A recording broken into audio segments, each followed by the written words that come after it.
There was a doctor standing in the doorway. Karen Faye had been in the music business long enough to know when something was wrong the moment she saw it. She knocked on Michael Jackson's hotel room door 2 hours before a Madison Square Garden performance. The doctor who opened it looked at her and said, without particular urgency, that he had just given Michael a shot, that Michael would be asleep for the next 5 or 6 hours. The show was in 2 hours. Karen pushed past him. She found Michael in the room unconscious in a bed that had nothing to do with performing for 70,000 people in 2 hours. She got bagels. She sat next to him and woke him up the way you wake someone who doesn't want to wake, slowly, with food, with talking, with the specific patience of someone who had been doing this kind of work for nearly 20 years and knew there was no other option. Michael got up. He got dressed. He walked out onto that stage and performed. Nobody out there knew. Nobody in the crowd. Nobody watching on television. Nobody reading the review in the paper the next morning. They saw Michael Jackson at Madison Square Garden. They didn't see what it took to get him there. That's the gap Karen Faye spent 27 years standing inside. She first sat across from him in 1982. A photographer named Dick Zimmerman hired her to do makeup for the Thriller album cover. She was from Pittsburgh, Pennsylvania. She was, as she later told a jury, just very normal. She had built a steady career, done good work, and she had no particular expectations for the afternoon. Michael came in and sat down in her chair. He was quiet, small in the way people who don't need to take up space choose not to. He talked to her like someone making polite conversation at the beginning of a workday. She thought, okay, this is a normal afternoon. Then the camera came out. The person who had been sitting in her chair was no longer there. Same body, same face.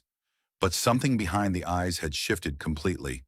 The way he looked at the lens, the way he held himself, the way everything about him reorganized around a single purpose she couldn't name but immediately recognized as something she had never seen before.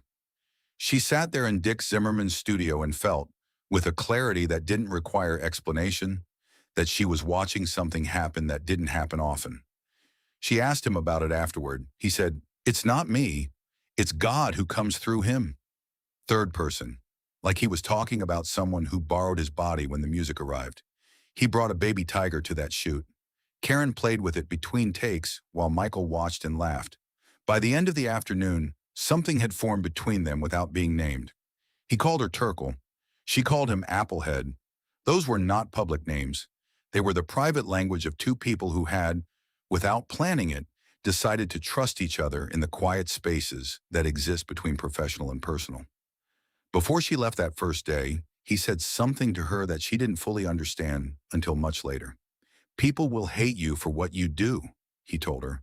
"I hope you are strong enough." She thought he meant the industry. She thought he was talking about something general. He understood more about what was coming for both of them than she did, and he said it gently, the way you tell someone something they're not ready to hear. January 27th, 1984. The Shrine Auditorium in Los Angeles. Michael was filming a Pepsi commercial. There were pyrotechnics set up behind him on the staircase. They fired too early. His hair caught fire, and he kept walking down the stairs because he didn't know yet. He felt nothing in those first seconds.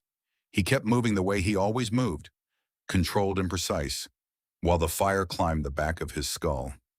A man from his security detail finally tackled him to the stage floor and put it out. Karen was watching from the side of the set. "This was someone I knew," she would say 29 years later in a Los Angeles courtroom. "And he was on fire. The burns were severe enough to require surgeries. The nerve damage at the back of the skull produced migraines that arrived without warning and lasted for days. The doctors gave him medication for the pain, then medication to manage the side effects of that medication, then adjustments on top of adjustments. The Pepsi commercial fire was a 2-day story about a pyrotechnics accident.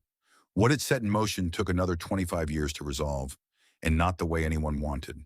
She was also there in Munich in 1999, when a prop collapsed during a performance and sent Michael falling several stories onto the stage floor. She watched it happen and, for a moment, didn't move. Then he got up. He steadied himself. He finished the show. He told her afterward, "I can't disappoint the audience," and then security carried him to the hospital when it was over.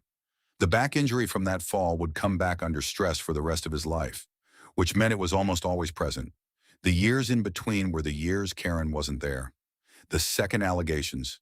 The trial in 2005 in which Michael was acquitted on all 14 counts. A verdict that received a fraction of the coverage the charges had received. The years abroad. The circle around him contracted. Karen was outside it. She continued working. She watched from the distance he had placed between himself and almost everyone he'd known before. Then one day the phone rang. "Work with me, Turkle." She heard the warmth in his voice immediately. They talked for a while. He told her it was going to be 10 shows.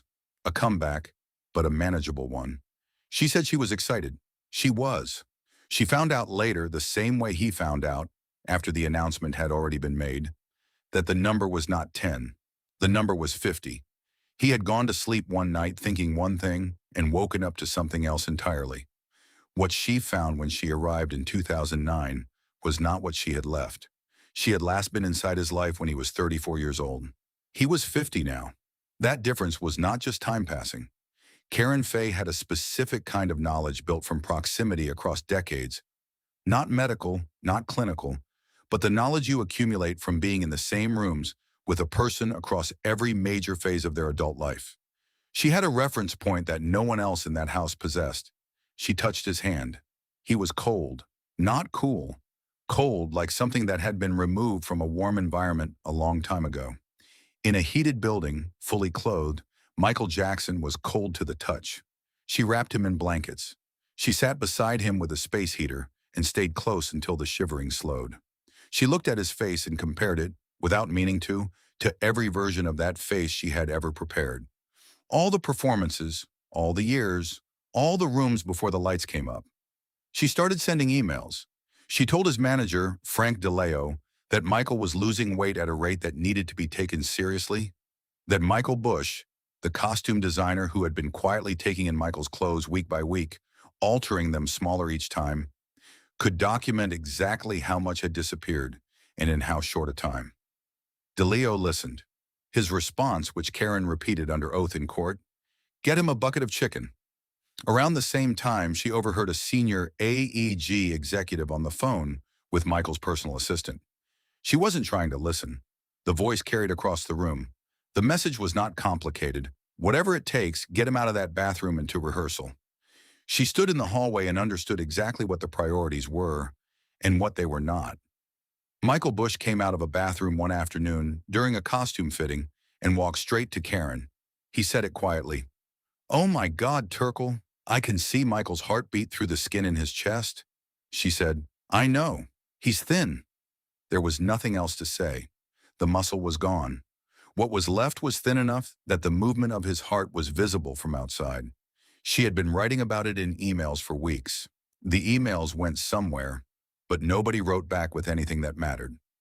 June 24th, 2009, the Staples Center, the final rehearsal before the final concerts. Michael was wrapped in blankets in the middle of the arena. A production that cost more than most films was operating at full speed around him. Karen sat nearby and watched him shiver under the blankets. The next morning, she was not at the house on Carrollwood Drive. She was somewhere else when the phone rang. She learned what had happened the same way everyone else learned. Through a call, someone's voice on the other end telling her. She had wrapped him in blankets 6 days earlier. She had fed him bagels to wake him up 8 years before that. She had watched and written emails and stood in hallways, understanding things that no one around her seemed willing to hear. And then he was gone. The Jackson family called her. They didn't ask her to attend the memorial as a guest. They asked her to do what she had been doing since 1982. They asked her to prepare him. Karen Faye dressed Michael Jackson for his memorial service. She said afterward in an interview, crying, "Nobody else could have done it." She wasn't being sentimental. She was being accurate. No one else had been in those rooms across 27 years. No one else had that specific record of that specific person. On July 7th, 2009, Paris Jackson stood at a microphone inside the Staples Center and said her father was the best father she could ever imagine. She was 11 years old and she was crying in front of 17,000 people and 1 billion more watching on television. Karen was in that building. She had been in buildings with him since 1982. She had been there for the fire that started everything, and the fall that made it worse, and the bagels and the blankets and the heartbeat visible through skin. She had been in every quiet room before every performance, in the minutes when the transformation reversed, and he was just a person again, tired, sitting in a chair, not required to be anything for anyone. She was the only one who had been in all of those rooms for all of those years. In 2011 and again in 2013, she testified. She said what she saw. She described the doctor in the doorway of the hotel room. She described the bagels. She described the cold skin on June 19th, 6 days before he died. She described Michael Bush coming out of a bathroom with an expression she would not forget, and the words he said. She described the manager's response to her concern about the weight loss. She described the executive's voice carrying across a hallway with an instruction that told her everything she needed to know about what this situation actually was. She was a makeup artist from Pittsburgh. She had no medical degree and no legal authority to stop anything. She had been the person in the room consistently across every version of his life, and that was what she had. The record of what she witnessed and the willingness to say it out loud when the time came. In a courtroom, under oath, in front of people who had been nowhere near those rooms. In 1982, Michael Jackson said to her, "People will hate you for what you do, and I hope you are strong enough." She spent 27 years finding out what he meant. She was strong enough. She stayed in the rooms. She wrapped him in blankets and sent the emails and sat with him one last time in a quiet room that no camera followed her into. She did the work. She always did the work. That's the whole story. And almost none of it has ever been told in quite the way it actually happened.